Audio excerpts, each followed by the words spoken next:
Good morning, student. We are doing History of 12th Standard, Theme 9 Kings and Chronicles.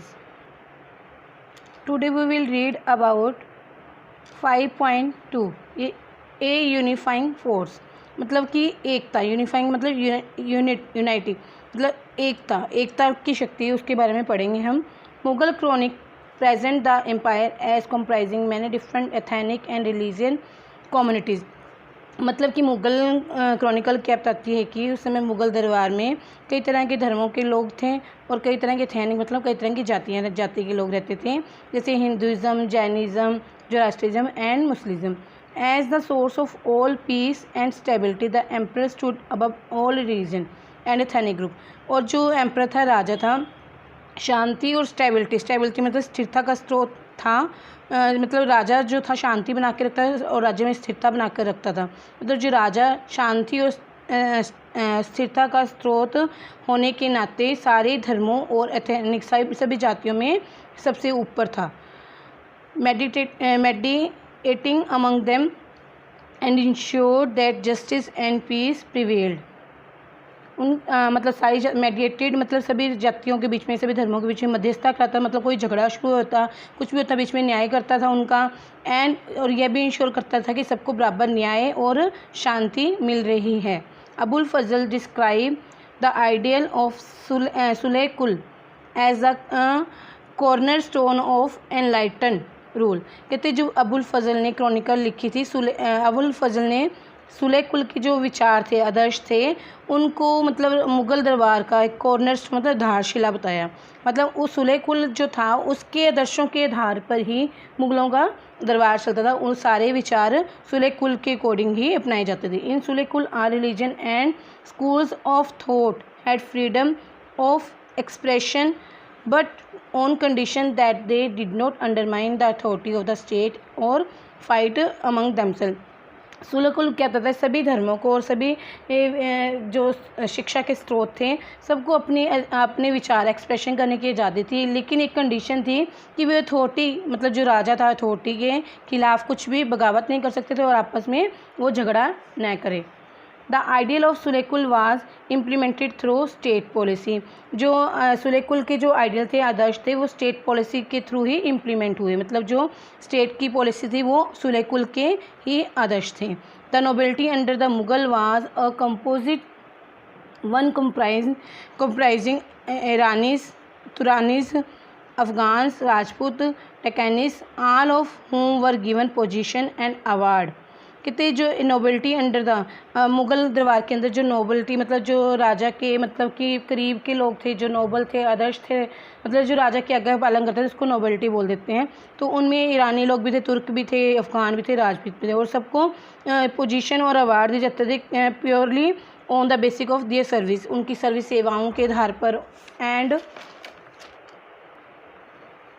Loyalty to king, और राजा के प्रति loyal मतलब होने के कारण, और उनकी सेवा जितनी सेवा अच्छी होती थी उसके अकॉर्डिंग उनको अवार्ड और पोजीशन भी दी जाती थी.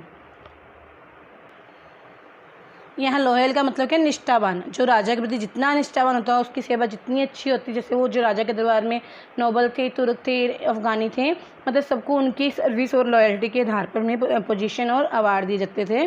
पोजीशन मतलब उनको कौन कौन सा रैंक राज दरबार में उन्हें मिलता था. Further Akbar abolished the tax on the pilgrimage in 1563. अब बाद में अकबर ने क्या किया, 1563 पर जो पिलग्रिमेज यात्रा पर कर लगाया जाता था लोगों की यात्रा पर, वह ख़त्म कर दिया.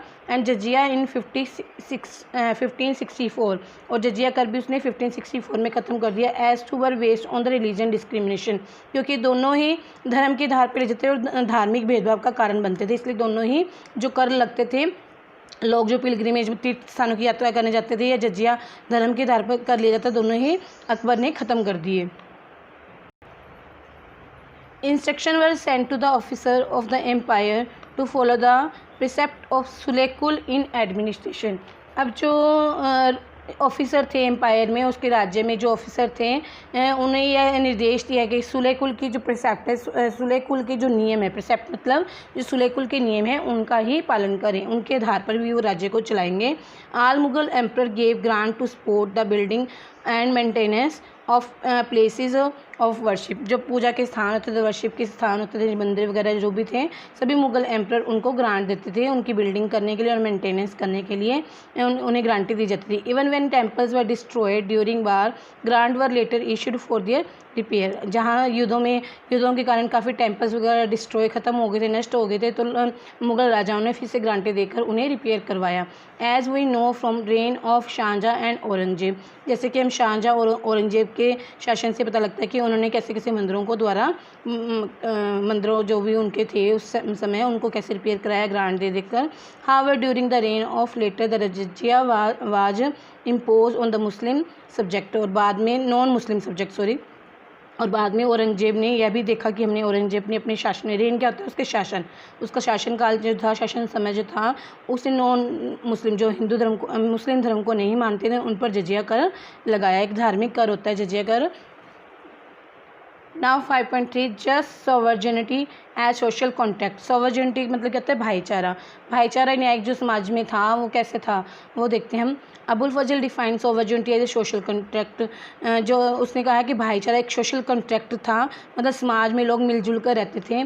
The emperor protect the 4 essences of subject. Subject मतलब प्रजा, जो राजा होता थे अपनी प्रजा की 4 चीज़ों की रक्षा करता था, प्रोटेक्ट करता था। वो कौन कौन थी? Namely life, property, honour and faith. ज़िंदगी की, उनकी धन की, उनके सम्मान की और उनके विश्वास की रक्षा करता था। And in return demand obedience and a share of resources, और रिटर्न में क्या डिमांड की जाती थी कि लोग उनके प्रति राजाओं का ओबीडेंस मतलब आज्ञा का पालन करें, और जो शेयर ऑफ रिसोर्सेज जो भी राज्य में सोर्स है उनका शेयर करें। अगर मतलब लोगों का जो भी काम धंधा था उसमें जो भी आमदनी वगैरह होती थी उसमें राजा को कुछ ना कुछ वो देते रहे। A number of symbols were created for visual representation the idea of justice, which came to stand for the highest virtue of Mughal monarchy.